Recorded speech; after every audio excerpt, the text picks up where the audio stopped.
Менде негізінен екінші степень зоқ болған, осыдан бір 4-5 жыл бұрын.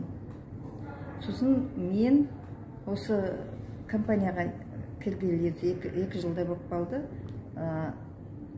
2 рет витамарин АБ іштім, застыры каротин іштім. Осыны ғана іштім. Сосын спирулин арасында спирулин іштім.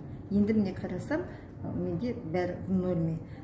Жазды күні барып өзім тексерілдім, скринингтан өттім. Сол кезде де түгел в норме деген. Қазір диагностика өтіп тұрсыз дәрігерменен, Макстың алдынан өтіп тұрмын ғой? Зоб жоқ деп тұр ма? Уже қандай күшті, Оныған жазды күні көзім жетті. Жазды күні мен скринингтан өттім. Біздің өнімдерді ішіп?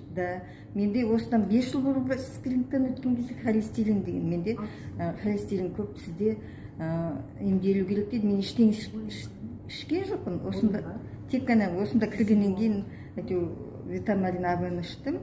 Жаңағылерді іштім. Застыры іштіңіз, спирулин іштіңіз. Соның өзінде, Қандай күшті. Супер, вообще күшті. Жасыңыз? Жасым 62-де. Қандай әдемі көрінесіз, тыбай-тыбай. Ауырмаңыз.